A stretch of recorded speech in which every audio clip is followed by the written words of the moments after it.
Agujeros de la base del cráneo. El cráneo es una estructura ósea compleja formada por distintos huesos que articulados entre sí abren paso a incontables estructuras anatómicas de las que forman parte vasos y nervios.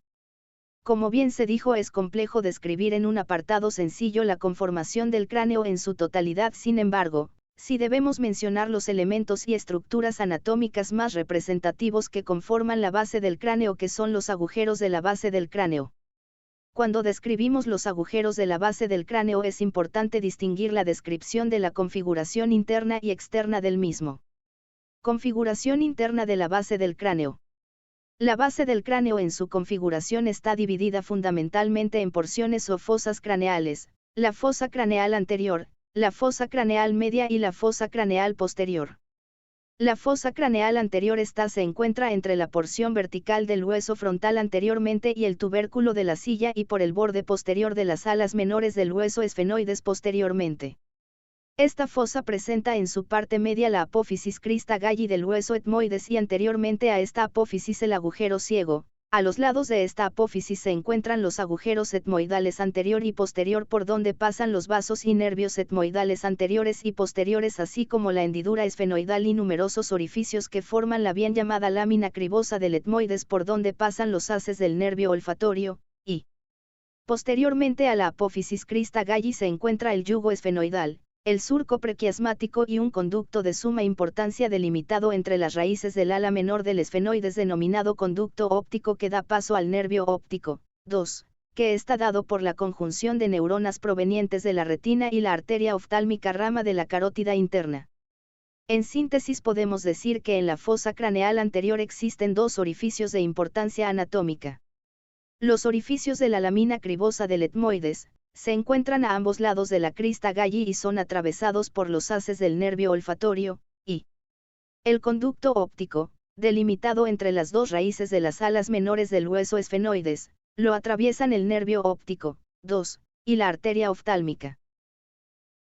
Posterior a la fosa craneal anterior tenemos la fosa craneal media, también llamada fosa esfenotemporal, que se encuentra entre el tubérculo de la silla y el borde posterior de las alas menores del hueso esfenoides anteriormente, límite posterior de la fosa craneal anterior, y el borde superior de la porción petrosa del hueso temporal y el dorso de la silla turca posteriormente.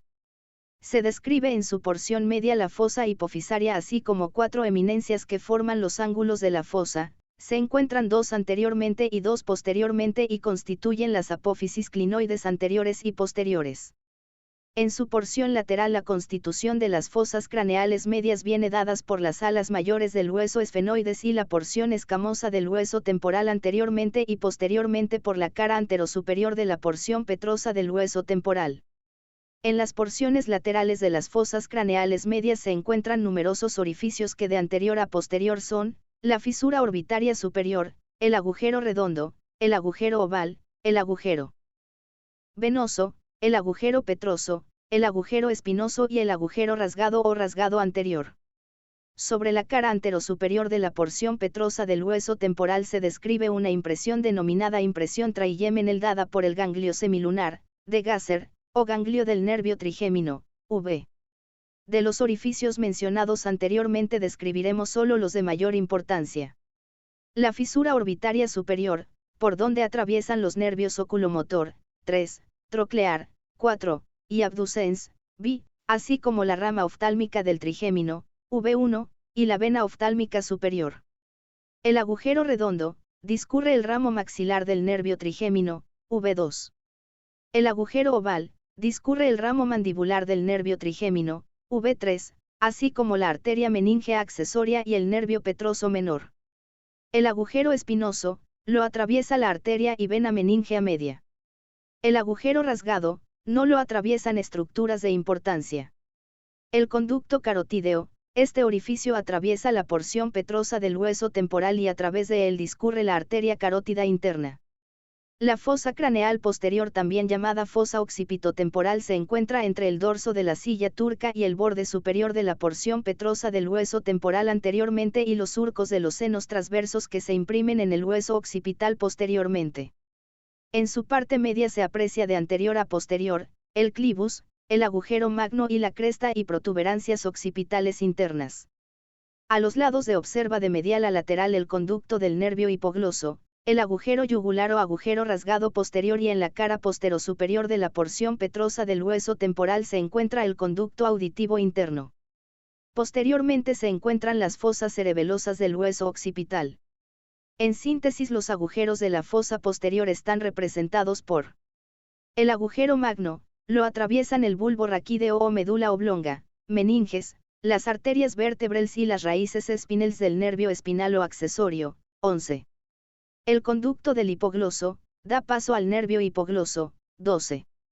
El agujero yugular, da paso a la vena yugular junto a los nervios glosofarígeo. 9. Vago, X, y accesorio. 11. Tres penúltimos nervios craneales. El conducto auditivo interno, por dicho conducto discurren el nervio vestíbulo coclear. 8. El nervio intermedio y el nervio facial. 7. Y la arteria laberíntica. Configuración externa de la base del cráneo. La configuración interna de la base del cráneo la podemos dividir en una porción facial que es anterior en la que se encuentran los agujeros oval y espinoso y una porción posterior constituida básicamente por los huesos temporal y occipital denominada porción temporo-occipital. Nos limitaremos a describir la conformación de esta última, que es la que guarda una relación más directa con los agujeros de la base del cráneo. En la porción temporo-occipital describimos una parte media y las porciones laterales. En la parte media de la región se encuentran de anterior a posterior, la porción basilar del hueso occipital, el agujero magno y la cresta occipital externa. Las porciones laterales de la región las dividimos a su vez en dos zonas triangulares, una anterolateral o temporal y una posteromedial u occipital. Dividimos estas dos zonas a través de una línea que va desde el borde posterior de la lámina medial de la apófisis pterigoides hasta el borde posterior de la apófisis mastoides. El triángulo anterolateral lo conforma la cara inferior del hueso temporal y parte del hueso esfenoides. En este triángulo se observa de anterior a posterior y lateralmente el tubérculo articular, la fosa mandibular, la apófisis mastoides, la escotadura mastoidea y más medialmente se encuentran el conducto carotídeo y la fosa yugular. El triángulo posteromedial u occipital se encuentran el cóndilo occipital, los conductos condíleos e hipogloso y posteriormente la escama occipital en donde se encuentran las líneas nucales superiores e inferiores. Otras de las estructuras anatómicas importantes en la región es la apófisis estiloides y entre esta y la apófisis mastoides se encuentra un agujero denominado agujero estilomastoideo, que adquiere gran importancia ya que a través de este emerge el nervio facial desde el cráneo hacia la región de la cara. Debemos mencionar también el agujero rasgado anterior ya que aunque a través de él no discurran estructuras anatómicas de suma importancia, este está presente en la región. Lo resaltante de la configuración externa e interna de la base del cráneo es identificar cada uno de los agujeros que allí se encuentran así como las estructuras anatómicas que a través de ellos entran o salen de la cavidad craneana.